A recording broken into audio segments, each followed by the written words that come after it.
자, 주님이 저와 여러분 위해서 사망 권세 깨뜨리시고 3일 만에 부활하셨습니다.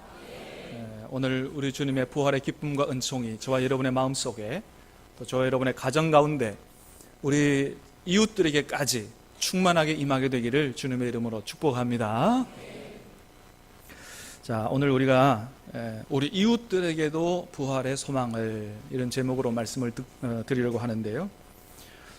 오늘 본문은 우리가 지난 한 주간 동안 특별 새벽 기도회 동안 들었던 엘리야에 관한 말씀 가운데 하나인데, 내용은 우리가 읽은 대로 그렇죠. 바로 엘리야가 하나님의 인도를 따라 사르밧 과부의 집에 가서 기거하는 중에 그 집 아들이 병에 걸려 죽은 것입니다. 그래서 엘리야가 그 아이를 받아 안고 하나님 앞에 가서 기도함으로 다시 그 아이를 살려냈다. 할렐루야. 이런 놀라운 말씀을 오늘 우리가 보고 있는 거죠. 자, 우리 17절 18절을 한번 다시 보겠습니다. 17절 18절 시작. 이 일 후에 그 집 주인 되는 여인의 아들이 병들어 증세가 심히 위중하다가 숨이 끊어진지라. 여인이 엘리야에게 이르되 하나님의 사람이여, 당신이 나와 더불어 무슨 상관이 있기로 내 죄를 생각나게 하고 또 내 아들을 죽게 하려고 내게 오셨나이까. 아멘. 여러분, 만일 우리가 어떤 나라에 선교하러 갔는데 우리에게 숙식을 제공하는 그 집 주인이 어느 날 그 집 주인의 아들이 시름시름 병을 앓다가 그냥 죽어버린 거예요. 여러분, 만일 우리가 그런 상황이라고 한다면 얼마나 우리 입장이 난처하겠어요, 그죠? 우리를 위해서, 선교하는 우리를 위해서 그렇게 애지중지 사랑으로 대접하고 공개하는 이런 귀한 집 사람의 귀한 아들이 죽었다. 참으로 기가 막힌 일이죠. 근데 지금 엘리야의 상황이 딱 그런 상황이라고 하는 것입니다. 엘리야는 이스라엘 사람이고 사르밧 과부는 시돈 사람이에요. 사실은 바알의 본산지로 하나님 엘리야 보낸 거 선교하는 목적도 있는 거거든요. 그래서 아무도 하나님 아는 사람이 없는데 딱 한 사람, 사르밧 과부, 하나님 섬기는 사람, 그 사람 만나서 이렇게 도움을 받고 그 집에 거처하고 있는데 세상에 그 집 아들이 죽게 된 것입니다. 얼마나 참으로 상황이 난처하고 사정이 딱해요. 그래서 이 사르밧 과부가 엘리야가 여러분 무슨 죄가 있겠습니까? 근데 엘리야 붙잡고 막 원망을 하는 거예요. 아니, 하나님의 사람인 당신이 도대체 우리 집에 왜 온 거냐고, 내 죄를 생각나게 하려고 왔냐고, 세상에 내 아들을 죽이려고 왔냐고, 막 이렇게 하면서 막 대드는 것입니다. 여러분, 너무 기가 막힌 슬픔을 당하면 우리가 가끔 이런 현상을 보게 되죠. 어떤 경우에는 사랑하는 가족이 사고라든지 병으로 세상을 떠나게 되면 막 의사 선생님 붙들고 막 멱살을 잡고 흔드는 경우도 있고 그러잖아요. 여러분, 의사 선생님이 무슨 죄가 있어요? 의사 선생님이 하나님입니까? 죽은 사람 다 살려냅니까? 그러지 못하잖아요. 근데 멱살을 붙들고 그런 일들을 우리가 보게 되는데, 지금 엘리야의 상황이 딱 그런 상황이죠. 엘리자베스 퀴블러 로스라고 하는 사람이 있습니다. 스위스 출신이고 미국에서 정신과 의사를 했던 분인데, 이분은 그 사람의 임종에 관한 연구의 개척자이자 권위자라고 그러죠. 예전에도 이분의 책을 한번 소개한 적이 있습니다. 인생수업이라는 책을 소개한 적이 있는데, 이분이 쓴 책이 또 하나 있는데 뭐냐 하면 상실수업이라는 책이에요. 이 책에서 이분이 어떤 얘기를 했냐면 이런 얘기를 했어요. 나는 인간의 목적은 사랑하고 사랑받고 성장하는 것이라고 믿는다. 이 점을 감안한다면 사랑하는 사람을 잃는 것보다 더 큰 고통은 없는 것이다. 맞는 얘기죠. 여러분, 그래요. 사랑하는 사람과의 사별하는 아픔은 우리가 인생에서 겪는 어떤 아픔과도 비교할 수가 없죠. 저도 중학교 3학년 때 아버지를 떠나보내야 하는 그런 경험을 했는데 정말로 하늘이 무너지는 것 같더라고요. 그 슬픔과 아픔은 무엇과도 비교할 수가 없는 것이죠. 자, 그런데 여러분, 중요한 것은 아무리 이런 아픔을 당했다고 해도 엘리야가 무슨 죄예요? 엘리야한테 대고다가 막 원망을 퍼붓는 거예요. 말도 안 되는 원망이지만은, 그러나 중요한 건 뭐냐 하면 이런 사르밧 과부의 원망을 대하는 엘리야의 자세다 하는 거예요. 이 엘리야는 이 사르밧 과부의 말도 안 되는 원망에 대해서 한마디도 대꾸하지 않았다는 거죠. 여러분, 사실 가만히 생각해 보면 한마디 할 수 있잖아요, 그죠? 아니, 우리한테 숙식을 제공해주면 제공해줬지, 그 고마운 줄 아는데 말이지 너무하는 거 아니냐고. 아니, 세상에 내가 당신 아들 죽이러 왔다는 게 무슨 얘기냐고. 한마디 할 수 있지 않겠어요? 근데 그런 얘기 한마디 안 하더라는 거죠. 그리고선 대신에 그런 말을 했어요. 19절 말씀을 한번 같이 읽어보겠습니다. 19절 시작. 엘리야가 그에게 그의 아들을 달라 하여 그를 그 여인의 품에서 받아 안고 자기가 거처하는 다락에 올라가서 자기 침상에 누이고. 자기 마음에 이 분노의 말을 얘기한 게 아니고, 뭐 엘리야 같은 사람은 분노도 없을 거라고 합니다만은 뭐라 그랬어요? 그 아들을 나에게 달라라고 하는 말을 했다는 것이죠. 그리고 그 여인의 아들을 자기 품에 안고 자기가 거처하는 다락에 올라가서 자기 침상에 누이고 기도했다는 거예요. 여러분, 우리는 이 엘리야의 모습에서 무엇을 보게 됩니까? 진짜 하나님의 사람, 진짜 성숙한 하나님의 사람은 이렇게 하는 거구나, 이렇게 하는 것이구나, 우리가 이것을 보게 된다고 하는 것이죠. 여러분, 이런 자세가 얼마나 중요합니까? 그러죠?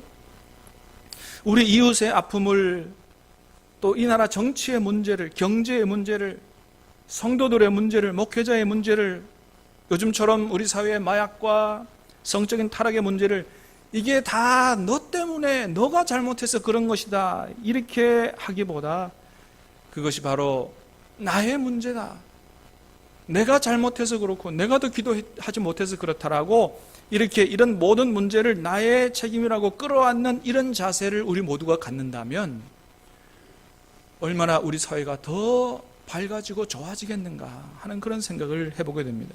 여러분, 엘리야는 바로 그런 사람이었다는 거죠. 자기가 잘못하지 않은 문제에 대해서 그런 말도 안 되는 원망을 듣는 그런 상황 속에서 그 아들을, 그 당신의 문제를 나에게 넘겨달라고, 그것을 끌어안고 그리고 자기 방으로 올라가서 자기 침상에 누웠다는 것입니다. 여러분, 이게 굉장히 감동적인 그런 상황이긴 합니다만은, 유대인들에게는 사실 시체를 끌어안고 자기 방으로 데려간다, 이거 여러분 쉬운 일이 아닙니다. 왜 그러냐면, 여러분 레위기법에도 어떤 말씀이 있어요? 유대인들에게는 시체는 죽은 것이라서 제의적으로 부정하다고 그렇게 여겨지는 거거든요. 그래서 제사장 같은 경우는 자기 가족의 장례식이 아니면 참석할 수 없었고요. 대제사장 같은 경우는, 하나님을 가까이 대하는 사람은 자기 가족의 장례까지도 참석할 수 없었습니다. 거룩한 사람이면 거룩한 사람일수록 시체는 근접하면 안 되는 거예요. 여러분, 엘리야가 하나님 만나서 교제하는 사람 아니에요? 거룩하신 하나님 만나는 사람임에도 불구하고, 그러나 그 시체를 넘겨달라고, 그래서 그 시체를 끌어안고 자기 방으로 올라가서 자기가 누워 자는 그 침상에다가 그렇게 누웠다는 것입니다. 여러분, 지금 엘리야의 생각은 어떤 생각입니까? 율법보다 더 중요한 것은 이렇게 큰 아픔을 당한 이 과부의 아픔을 함께 공감하고 그를 위해서 기도해 주는 게, 이게 훨씬 더 중요한 문제다, 이렇게 생각을 했던 것이죠. 그러고서 그 과부의 아픔을 끌어안고 자기 방에 올라가 기도하는데, 이렇게 기도를 하고 있습니다. 우리가 어제 그저께 엘리야의 기도에 대해서 배웠습니다만, 오늘 본문에서도 엘리야가 어떻게 기도하는지를 잘 보게 되는데, 첫 번째는 뭐냐 하면 이웃의 문제를 내 아픔으로 여기고 기도하고 있다는 거죠. 자, 21절 말씀을 다시 보겠습니다. 시작. 그 아이 위에 몸을 3번 펴서 엎드리고 여호와께 부르짖어 이르되, 내 하나님 여호와여, 원하건대 이 아이의 혼으로 그의 몸에 돌아오게 하옵소서 하니.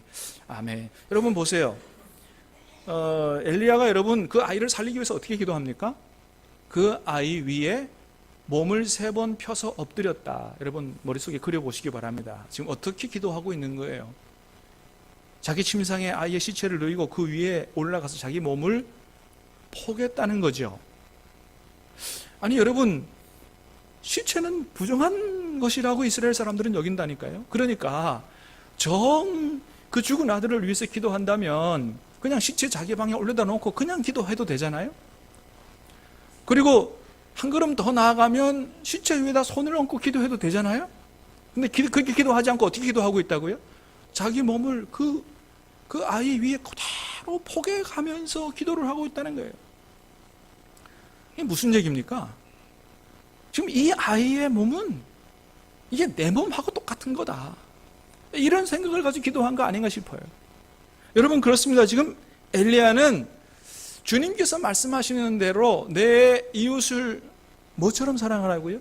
내 몸처럼 사랑하라고 하는 그 말씀을 그대로 실천하고 있는 것으로 보여져요. 이렇게까지 하며 기도하느냐? 엘리야는 그렇게까지 기도했다. 사랑하는 여러분, 하나님께서 우리가 이웃을 위해 중보기도를 할 때 어떤 사람의 중보기도를 가장 기뻐하시고 응답하실까요? 내 이웃을 내 몸처럼 사랑하면서, 정말 내 이웃을 도와준다는 차원이 아니고 내 이웃을 내 몸처럼, 내 이웃의 문제가 바로 내 문제라고, 내 이웃의 아픔이 내 아픔이라고 그걸 끌어안고 자기의 문제로 기도하는 그런 사람의 기도, 정말로 이웃을 사랑하는 사람의 기도를 주님께서 가장 기뻐하시고 들어주시지 않겠느냐 하는 거죠. 엘리야는 바로 지금 그렇게 기도하고 있다는 것입니다. 두 번째는 엘리야, 우리가 어제도 봤던 것처럼 늘 기도하는 장소에서 기도했다고 하는 거예요. 여러분, 엘리야가 아무 데서나 기도하지 않고 특별한 장소를 늘 선택해서 기도했다고 그랬죠. 그 첫 번째가 어디였습니까? 갈멜산이었죠. 불을 내려달라고 기도한 것도 갈멜산이요. 비를 내려달라고 기도한 것도 갈멜산이요. 불로 응답을 받고 바알 선지자들 죽이려고 다 기스온 시내가로 내려갔다가 기도하러 다시 갈멜산으로 올라갔다. 근데 갈멜산에서 기도하기 전에 기도 장소는 어디였냐면 사라밧 과부 집에 3년 동안 기도하는 가운데 어디서 기도했겠어요? 자기가 머무는 다락방에서 기도를 한 거죠. 그래서 이 시체를 끌어안고 어디로 올라가요? 그냥 기도해도 되지만 다락방으로 올라가는 거예요. 자기가 늘 기도하는 장소에서 하나님 앞에 그렇게 기도했다.